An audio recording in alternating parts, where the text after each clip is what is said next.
भारत के मध्य हिमालय राज्य उत्तराखंड की ग्रीष्मकालीन राजधानी गैरसैंण में सभी मित्रों का हार्दिक अभिनंदन है, स्वागत है। मित्रों, पिछले वीडियोस में ई गैरसैंण के माध्यम से मैंने आपको ज्ञात कराया कि किस प्रकार दो अंतर्राष्ट्रीय सीमाओं से घिरे हुए मध्य हिमालय राज्य पर भारत विरोधी तत्व अपनी पैठ जमाने का प्रयास करते हैं। इनके स्लीपर सेल, इनके तत्व किस प्रकार से हद से बाहर घुसपैठ कर चुके हैं, चाहे वो प्रशासन हो, पुलिस हो, व्यापार हो, सांस्कृतिक मंच हो या कोई भी प्रकार का विषय हो, यहाँ पर ये घुसे पड़े हैं। अब इनके घुसने का कारण क्या है आप समझ सकते हो। जिन लोगों को, जिन देश के निवासियों को, जिन भारत विरोधी तत्वों को भारत की उन्नति अच्छी नहीं लगती है, वो यह सब काम करते हैं। कहने का मतलब है कि भारत विरोधी तत्व इन कामों को, यहाँ पर इस प्रकार के तत्वों को प्रवेश कराते हैं जिससे कि देश को नुकसान हो। इसमें सबसे बड़ी अहम भूमिका पाकिस्तान स्थित आईएसआई का जिहादी गैंग हो और चीन का बमपंथी गैंग हो, बराबर भागीदारी निभाते रहते हैं। मैंने आपको वीडियोस में अच्छी तरह से समझाया है किस प्रकार राजनीति के क्षेत्र में, पुलिस प्रशासन के क्षेत्र में या व्यापार के क्षेत्र में अथवा रंगमंच के क्षेत्र में यह अपनी घुसपैठ करते रहते हैं। बॉलीवुड इसका एक उदाहरण है। 70 साल तक जिहादियों ने वहाँ पर घुसपैठ की और किस प्रकार से भ्रमित किया भारत की प्राचीन सभ्यता संस्कृति को। सबको पता है, कोई बात छुपी नहीं है। यहाँ पर उत्तराखंड में यह स्थिति भयावह होने वाली केरला से भी बदतर, कश्मीर से भी बदतर। प्रोसेस बहुत तेज़ी से कर रहे हैं लोग।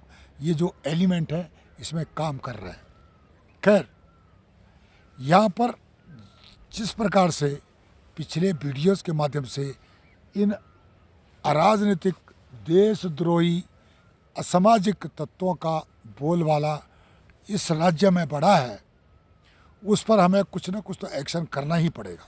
अगर नहीं करोगे तो यहाँ के जो भी भारत के लोग हैं, अकेले उत्तराखंड के नहीं, पूरे भारत के लोगों को इसका खामियाजा भुगतना पड़ेगा।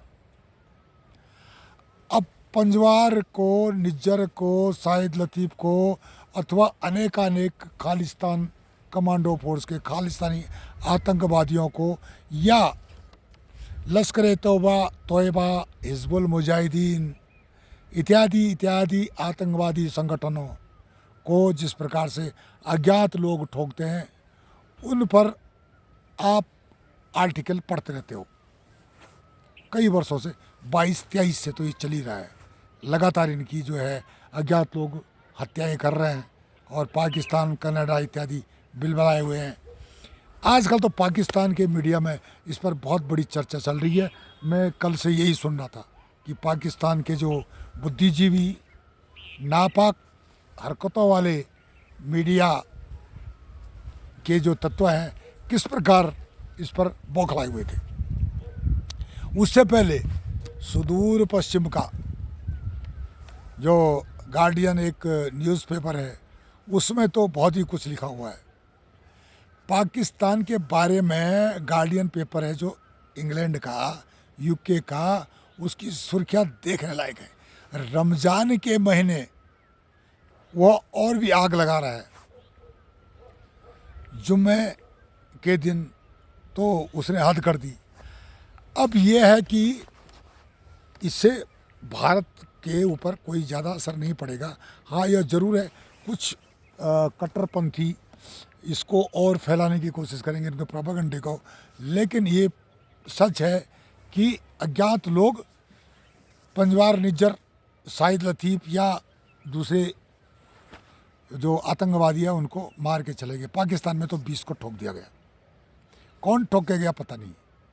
भारत सरकार को जब इंक्वायरी की किसने मारा तो भारत सरकार ने बोला भाई हम ये गंदे काम नहीं करते। ये गंदे काम आपके लोग करते होंगे।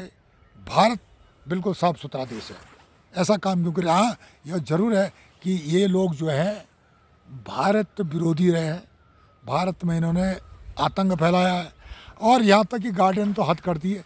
ये बोलता है कि सतवंत सिंह पन्नू, गुरपंत सिंह पन्नू को भी, जो अमेरिका में बैठा हुआ है, उसको भी मारने का पूरा प्रयास करेंगे।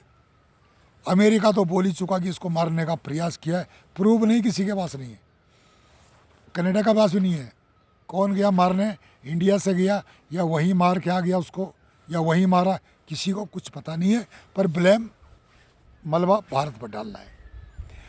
अब ये सच है, पीएमओ के अंडर में हमारी जो है पूरी संस्थाएं आज कोऑर्डिनेट कर रही हैं और काम कर रही हैं, अपने देश का काम कर रही हैं। वे थोड़ी इन अज्ञात लोगों को भेज रही है कि तुम इनको मारो।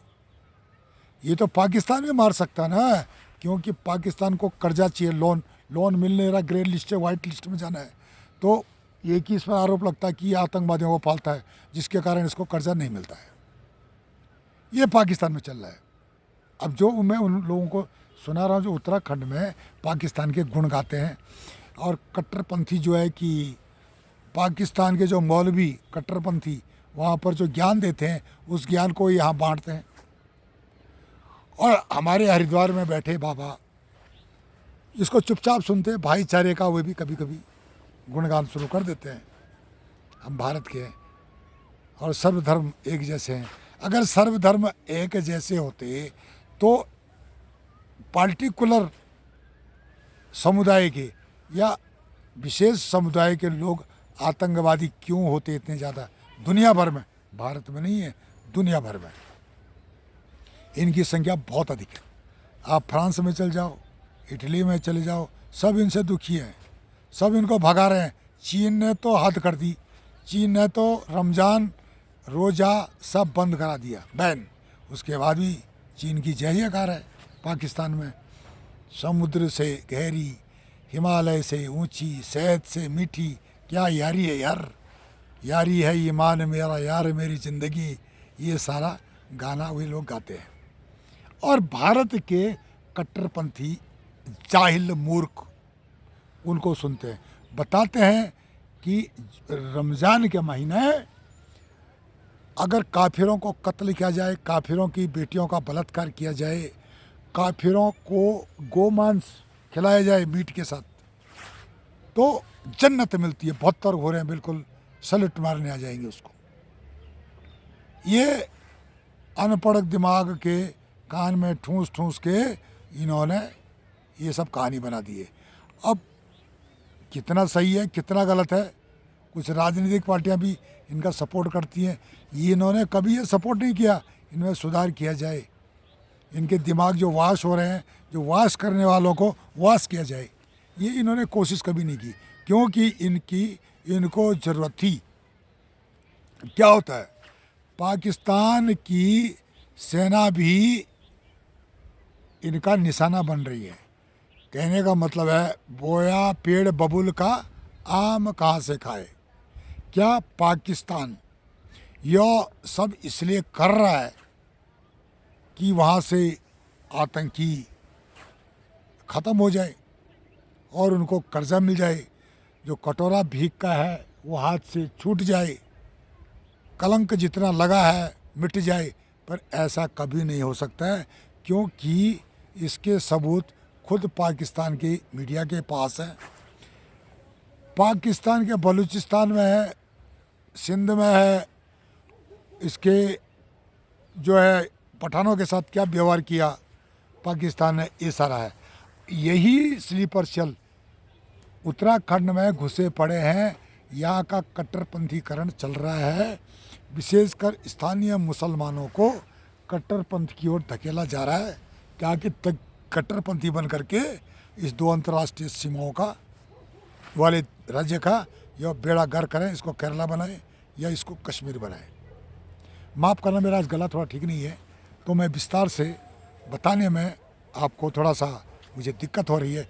तो ये सारी चीज़ें, अब क्या होता है, यहाँ चुनाव चल रहे हैं, 2014 के बाद बम फटने बंद हुए हैं। अज्ञात लोगों की हिम्मत बढ़ी है, जो अज्ञात लोग बाहर हैं उनकी हिम्मत बढ़ी है इन आतंकियों को ठोकने की, चाहे वो भी किसी भी देश को कहीं के भी हो, पर लेकिन ठोकते रहना है। उसी प्रकार से मैं उनको सल्यूट करता हूँ, अज्ञात लोगों को जो कि भारत विरोधी तत्वों को विदेश धरती पर जो है मार रहे हो, कोई बुरा नहीं कर रहे हैं। पर लेकिन इन देशों का जो बता रहे हैं कि भाई इसको जो है भारत की गुप्तचर संस्थाएं या भारत सरकार का जो प्रायोजित कार्यक्रम है हमारे जो इन लोगों को मारने के लिए, अब उनके हैं आतंकवादी, सब उनके ही है। तो इसमें भारत सरकार ने नकार दिया कि हमें हमारा इसमें कोई रोल नहीं है। बिल्कुल सही बात है, भारत सरकार ऐसे काम करती नहीं है। क्यों गलत काम करे भारत सरकार? हमारा प्रजातंत्र है, और अगर तुम्हारे पास प्रूफ है तो बताओ, प्रूफ भी नहीं है ऐसे बोल देना। अब गुरपतवंत सिंह पन्नू को मारने के लिए भारत के जासूस गए, अमेरिका ने भा कर दिया, क्या भारत मान जाएगा? सट्टेबाजी। निज्जर को भारत ने मारा, प्रूफ नहीं है कनाडा के पास।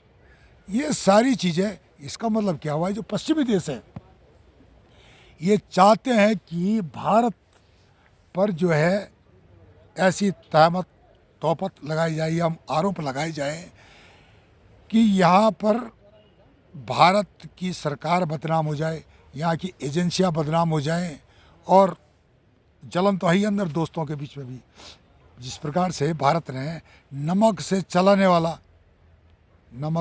वाली गाड़ियाँ बना दी है, तो पेट्रोल का क्या होगा, अमेरिका का क्या होगा? ये सारी चीज़ें हैं।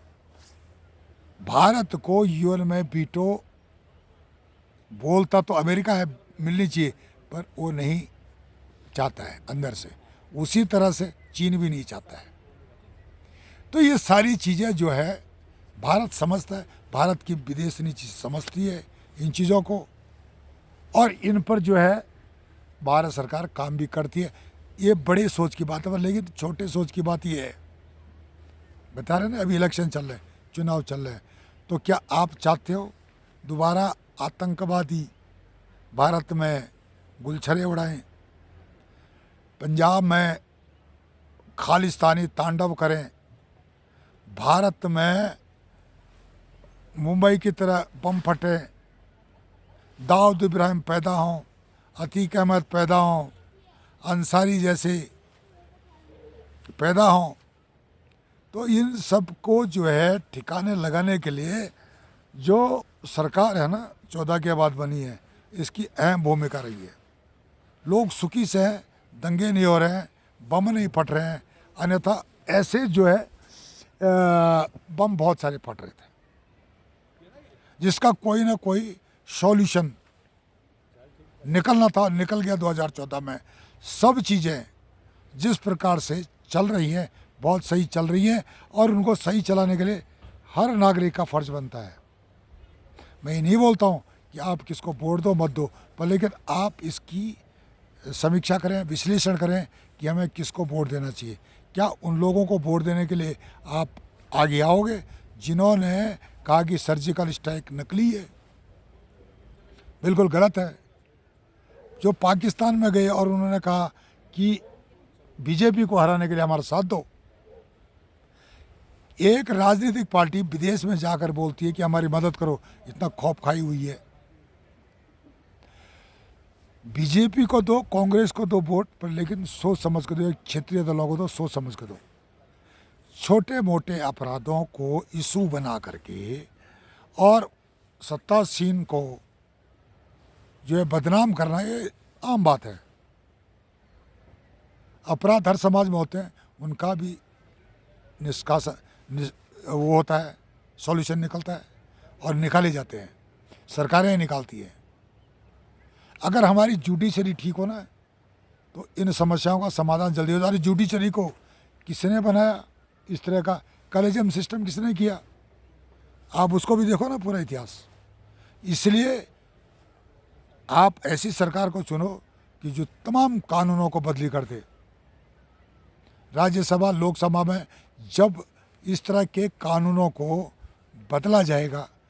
अब कई वर्षों से अश्वनी उपाध्याय जी लगे हुए हैं इस विषय पर, यति नरसिम्हा जी लगे हुए हैं इन विषयों पर बोलने में। जब ये लोग प्रेशर डालते हैं उसके बाद कोई भी पॉलिटिकल पार्टी मजबूर होती है।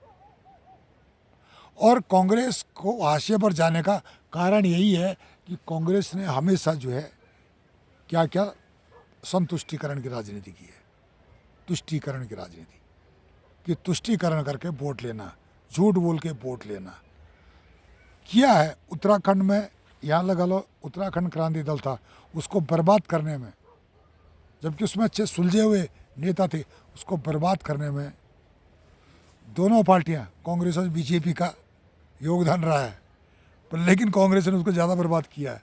आज स्थिति यह है कि वामपंथी या कांग्रेसी या दूसरे तीसरे सब मिक्स होकर के इसमें चले गए। अब क्या होता है, लोग भरोसा नहीं करते हैं, क्योंकि एंटी नेशनलिज्म,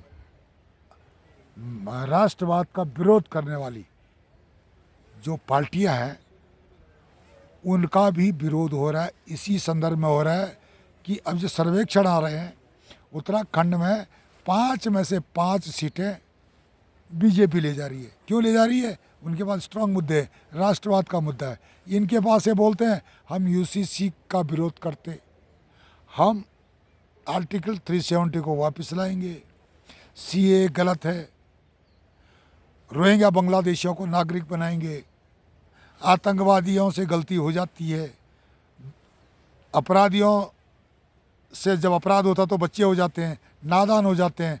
ये पार्टियां सहानुभूति दिखाती अपराधियों पर, इस कारण लोग इनसे तंग आ गए और अपना वोट, कई लोग बोलेंगे हमने अपना वोट खराब नहीं करना है इनको वोट दे करके। तो स्पष्ट है, यहाँ तो उत्तराखंड तो बिल्कुल साफ है, बीजेपी को जो है क्लियर बहुत मिल रहा है इन बेस पर, इसी बेस पर, क्योंकि यह एक सैनिक बहुल्य राज्य है, राष्ट्रवादियों का गढ़ कहते हैं उत्तराखंड को। लेकिन बाकी राज्यों में क्या स्थिति है वहाँ के लोग जाने, वहाँ का जो डेमोग्राफी का समीकरण जा रहा है बताए। अब जब इसी तरह की सोच वाले अधिक होंगे तो वो इनको वोट देंगे, ऐसी सोच वालों को, तो डेफिनेटली क्या होगा कि वहाँ पर नुकसान होता है, वोट बेकार होते हैं। उत्तराखंड की डेमोग्राफी बदली करने के लिए इसीलिए जिहादी सोच, वामपंथी सोच यहाँ पर ग्राउंड रूट पर, ग्रास रूट पर काम कर रही है, मतलब ज़मीनी स्तर पर काम कर रही हैं, जिहादियों को बसा करके डेमोग्राफी बदली करना और इस प्रकार से आने वाला जो टूल किट का कार्यक्रम है उसको इम्प्लीमेंट करना। टूल किट एक सिस्टम जो मैंने बताया आपको, उसके अंदर अदृश्य लोग हैं। अदृश्य कौन है? भारत विरोधी देश है, भारत विरोधी तत्व हैं, जिनको कि पैसा डाल करके यहाँ पर जो है टूल किट को मैनेज किया जाता है। और टूल किट मैनेज करने के लिए जो तत्व डाले जाते हैं उसमें मैंने बताया व्यापार का क्षेत्र, उसमें रंगमंच का क्षेत्र, प्रशासन, पुलिस, धर्म और धर्म प्रचारक, ये सब उसमें शामिल हो गए। इनको पैसा दिया जाता है, उसके बाद संवर्धन किया जाता है। तो ये सारी चीज़ें यहाँ पर होती हैं। आप हमारे चैनल ई-गैरसेंट को लाइक करें, सब्सक्राइब करें, कमेंट्स करें और शेयर करें और बताएं कि आपकी इस पर क्या राय है। नमस्कार, धन्यवाद।